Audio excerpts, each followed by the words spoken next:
Senhor, amém? Amém.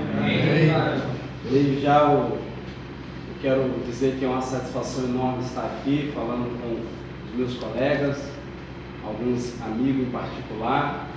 Eu quero já pedir a você que abra a tua Bíblia no livro de Lucas, capítulo de número 15, seu versículo de número 18.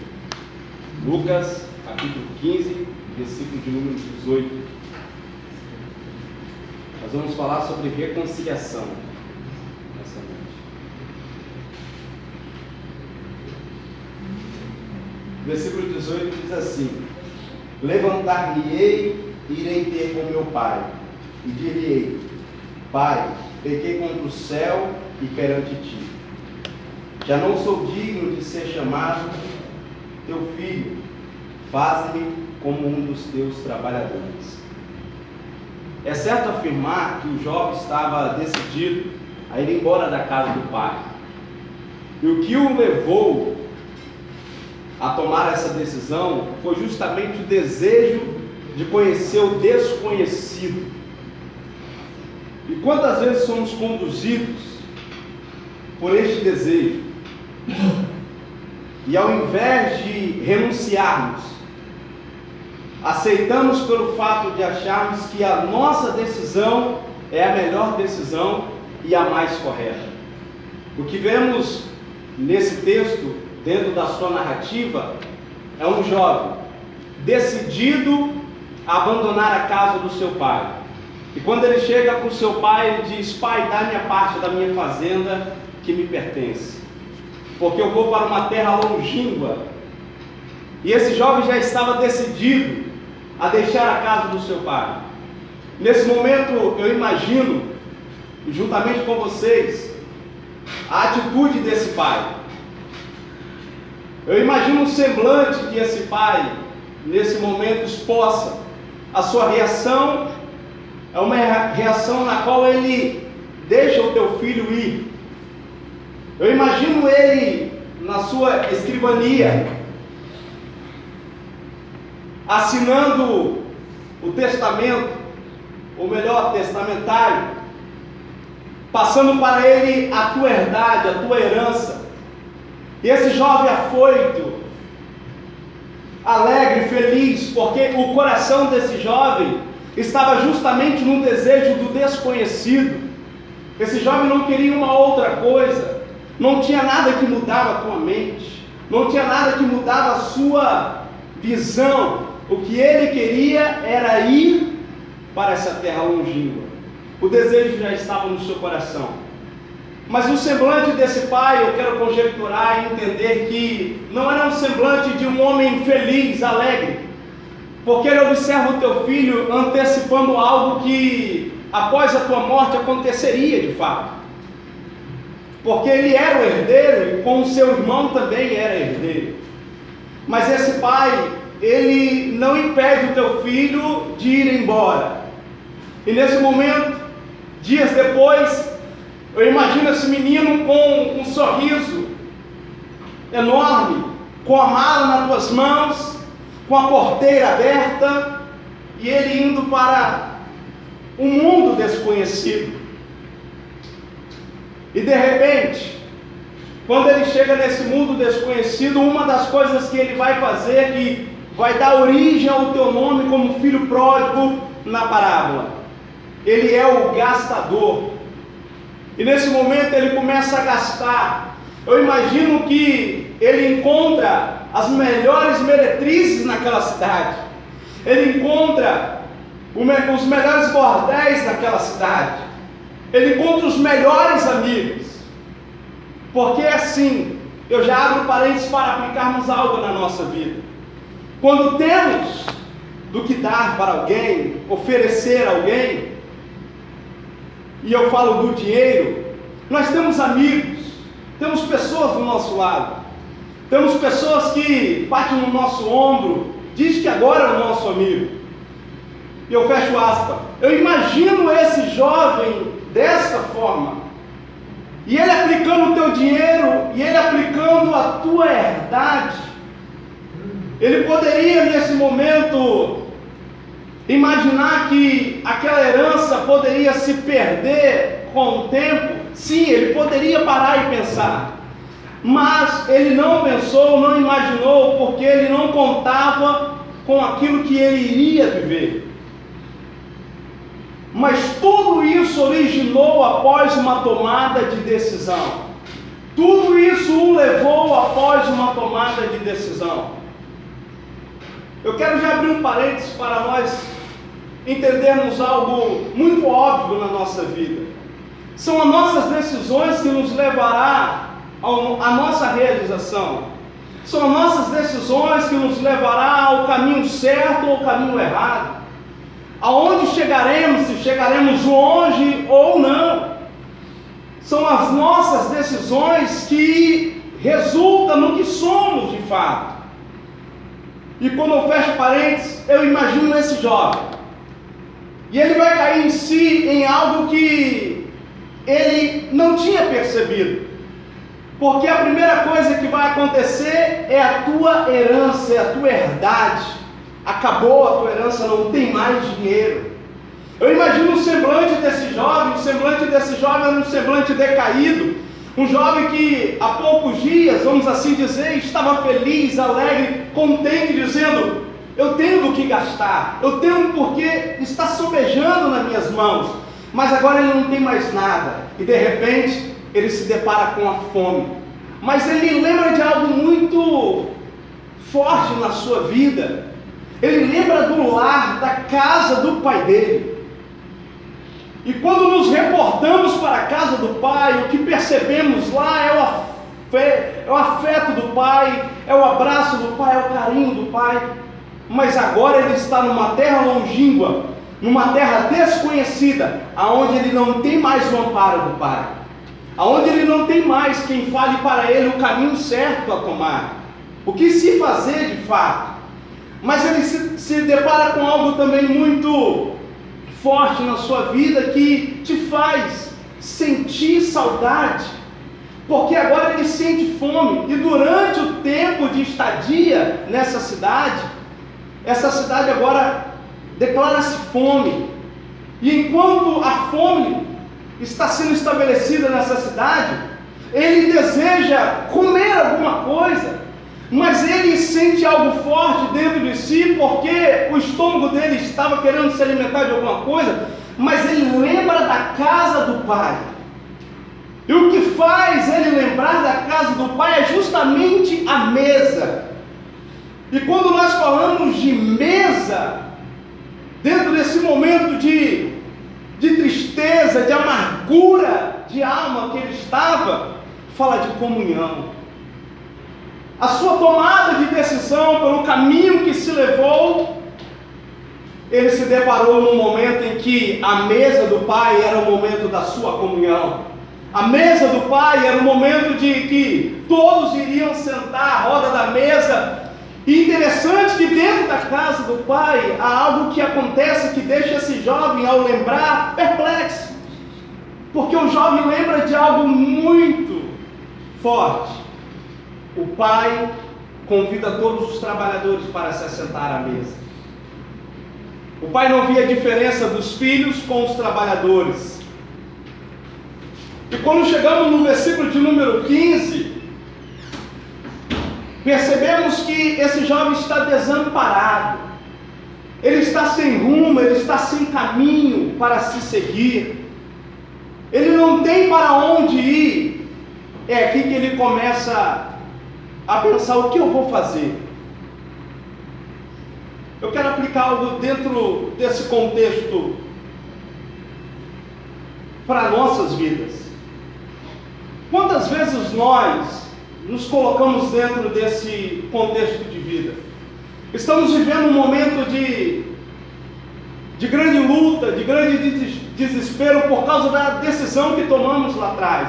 E eu não falo de abandonar a casa do pai, eu falo de uma decisão que você disse assim: eu achei que era a melhor decisão, era segundo a tua ótica, era segundo a tua visão, era segundo aquilo que você achava que era bom para você. Mas o que fez você chegar aonde chegou foi a sua decisão. Esse jovem começa a tomar agora a responsabilidade. Primeira coisa que ele vai fazer, ele vai buscar um trabalho. Algo que ele nunca vivenciou, mas ele precisou ir para um trabalho formal. Esse jovem começa a procurar aqui, procurar ali, e de repente ele encontra um cidadão que também tem as mesmas semelhanças que o seu pai. E o que me chama a atenção é que esse jovem, ele queria fazer apenas uma coisa com esse trabalho: se alimentar. Esse jovem não queria mais nada. Ele não queria voltar ao teu estágio de vida. Ele não queria voltar ao que ele estava vivendo, com uma vida de fartura, mas o que ele queria era apenas se alimentar. Parecia algo muito estranho, mas o cenário da vida desse jovem é um cenário de humilhação. É um cenário que ele olha para a sua vida e ele diz: agora eu tenho que procurar um lugar para me trabalhar. E quando ele chega nessa fazenda, é interessante que esse moço, esse cidadão daquela cidade, lhe prepara algo para o teu serviço. Está vendo aqueles porcos ali? Então, é ali que você vai trabalhar. É dali que você vai tirar o teu sustento para o teu alimento. É ali que você vai poder se alimentar. Eu imagino esse jovem indo até os porcos, trabalhando duro, porque o que ele queria era se alimentar. E enquanto ele trabalhava, de repente ele olha para o chão, imagino eu, e ele observa que as bolotas que estavam ali serviam para o teu alimento. É o momento que ele diz assim: eu vou me alimentar. É onde nós percebemos que as migalhas não tem como comparar com a mesa que Deus te dá. Não tem como comparar com a mesa que Deus te dá todos os dias. Não tem como você olhar a mesa de Deus, a fartura que Deus te dá, para as migalhas que você escolheu. Mas isso tudo foi tomada uma decisão. Foi debaixo de uma decisão. De repente esse jovem está comendo, ou melhor, desejando comer as bolotas dos porcos. Ele vai cair em si e vai dizer assim: quantos trabalhadores do meu pai têm abundância? Ele não vai lembrar da mesa farta só, mas ele vai lembrar daquilo que tinha sobre a mesa. Quantos trabalhadores do meu pai têm abundância de pão? E eu aqui estou perecendo. Essa palavra perecer é porque ele está morrendo, ele está na míngua, ele está nas últimas. Talvez você olhe para esse jovem e diz assim: mas a decisão dele resultou nisso porque ele merece, Mas esse jovem vai nos dar uma lição de vida na qual eu e você precisamos entender que mesmo com as nossas decisões há ainda um tempo de recomeço, ainda um tempo de você recomeçar, refazer o seu caminho. Não é a sua decisão errada que vai te levar diretamente para a morte, para a lona, mas é justamente o teu cair em si que vai te fazer voltar para o caminho certo. Glória a Deus. Quando nós entendemos isso, nós colocamos isso na nossa vida. Todos erram, todos pecam, todos têm o teu momento de fraqueza, mas a lição que esse jovem me dá e te dá é que ainda há um tempo de recomeço. Não importa onde você caiu, não importa qual é a condição sua hoje, o mais importante é quando você vai cair em si. Oh, Espírito Santo de Deus, é quando você vai fazer uma introspectiva da tua vida, aonde você vai dizer: Deus, eu reconheço que eu pequei tal ponto, mas eu reconheço que eu preciso fazer um recomeço.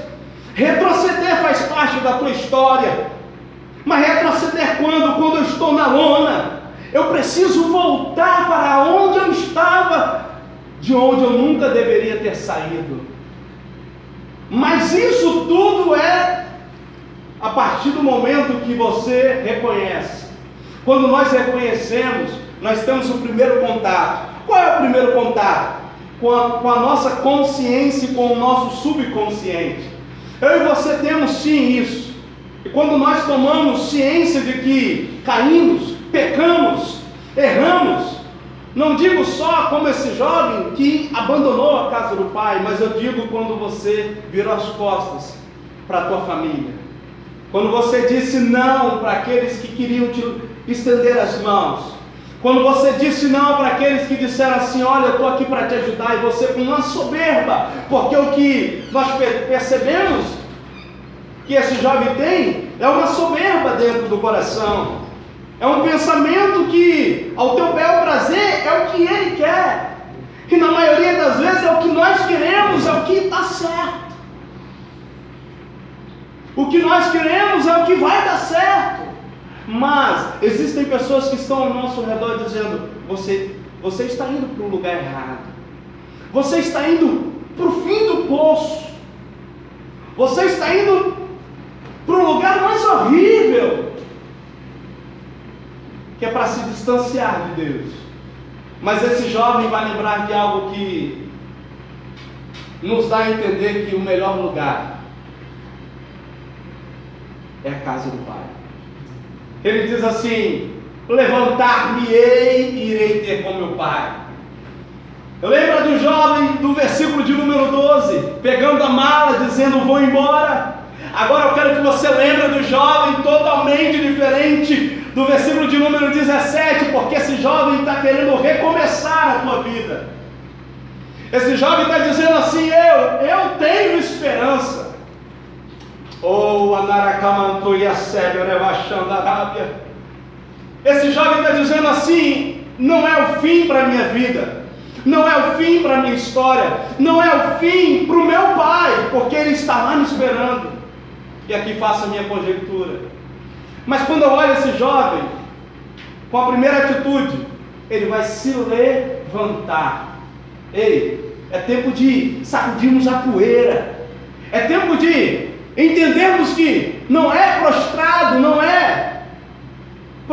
que vamos ter alguma coisa na vida, que vamos ter sucesso, que vamos ter vitórias, mas é de pé, aonde Deus vai nos colocar nos melhores lugares, nos lugares mais altos. Sabe qual é a intenção de Deus nos colocar nos lugares mais altos? É que o nome dele vai ser glorificado e exaltado. Então nós precisamos de algo. Primeira coisa, depois de cair, reconhece. Depois de cair, levanta. Depois de se levantar, busca a tua dignidade. Porque esse jovem vai fazer isso. Ele vai buscar uma dignidade aonde ele perdeu. Que no meio do caminho, ele abriu mão. Ele abriu mão da honra de ser chamado de filho. Ele abriu mão de ser reconhecido como filho. Mas quando ele diz, levantar-me-ei, irei ter com meu pai, é o momento de ensaiar o discurso. É o momento de ensaiar o que todo ser humano faz no momento de desespero. No momento no qual eu entendi que o erro não foi do fulano, ciclano, beltrano, mas o erro foi meu. Parece ser muito difícil, porque queremos mascarar muito o discurso, mas o discurso desse jovem é um discurso muito forte, porque ele diz assim, pai, pequei contra o céu, olha, já pequei contra Deus, pequei contra ti, eu abri mão da tua paternidade, eu abri mão do teu carinho, eu abri mão da herança que o Senhor tinha para me dar na sua ausência. Oh, Espírito de Deus! Mas esse jovem vai retornar e vai refazer o teu caminho. E quando ele ensaia o discurso, eu quero te reportar na casa do Pai, porque na casa do Pai está acontecendo alguma coisa. Sabe o que está acontecendo lá? Prepara aí o melhor bezerro, prepara aí o anel, prepara aí a melhor roupa, prepara aí a melhor festa, porque eu tenho esperança. Qual é a esperança de Deus? É do teu regresso. Com a esperança de Deus é que você vai voltar a ser quem era. Você vai voltar a ser quem era para Deus. Então esse pai, ele está guardando esse menino. E de repente, a porteira se abre. Porque está vindo alguém que ele aguardava muito. A porteira se abre para alguém que ele já esperava. Eu quero abrir um parênteses e aplicar isso nas nossas vidas. Nunca esqueça disso. Deus sempre estará nos esperando no melhor lugar. Deus sempre estará te esperando no melhor lugar. Não importa onde você esteja. Não importa se você está no lamaçal do pecado. Não importa se você está no fundo do poço. Se você perdeu tudo, perdeu o dinheiro, perdeu o amigo, perdeu quem for, até a tua família, até a tua mãe pode ter te desamparado, mas Deus estará de portas abertas te esperando. E esse pai, ele preparou tudo. De repente, esse menino abandona aquela cidade, vai embora, vai retrocedendo, indo, tomando o caminho para a casa do pai, da onde nunca deveria ter saído. Eu imagino o sorriso desse pai. Eu imagino como ele estava, porque o coração palpitante dizia assim: ei, em algum momento ele vai apontar lá. Em algum momento eu vou avistar ele lá. É o que nós veremos aqui no discurso do pai. Mas quando esse menino aponta, e de repente ele aponta, o pai percebe que não é alguém comum que está vindo. Não é alguém que ele avista todos os dias. É alguém que estava perdido e que também estava morto. É alguém que está voltando, regressando para onde ele estava. E de repente, a primeira atitude desse jovem, sabe qual é? É dar um abraço no seu pai. Eu aprendo algo muito especial com isso. Eu aprendo que o que faltava na vida desse jovem era o afeto. Faltava a paternidade desse menino. E ele buscou no pai o primeiro abraço, depois de ter caído, depois de ter vivenciado o que vivenciou, de ser humilhado da forma que foi humilhado. E ele dá o primeiro abraço, e o beijo fala de saudação. O judeu tem isso. Eu não imagino onde esse menino deu um beijo nesse pai, mas eu imagino que foi na testa, saudando o pai, dizendo: estou de volta, retornei. Quando ele olha para os trabalhadores, o pai vai falar: preparai o melhor bezerro, preparai a melhor roupa, e preparai a melhor festa, e trazer aqui o anel. Esses objetos têm significados muito importantes, mas não quero me deter neles. Mas eu quero caminhar logo para a conclusão de que a decisão desse jovem trouxe consequências trágicas, irreparáveis. Seu caráter, ele teve perda. Ele teve perda irreparáveis com a sua vida. Mas contudo, nós aprendemos algo. Aprendemos que jamais deveremos tomar uma atitude dessa, de abandonar a casa do pai, de abrir mão da herança que é nossa, é sua e também minha. Mas nós aprendemos algo muito especial com o pai. O pai não observa o discurso do filho em julgar, em apontar, em recriminá-lo, mas o pai sempre estava o aguardar. Que nessa noite essa palavra possa refletir na tua vida de que você não está sozinho, Que a reconciliação que nós buscamos todos os dias seja contínua. Sabe por quê? Nós, eu, você, necessitamos dessa reconciliação todos os dias. E que Deus abençoe a todos.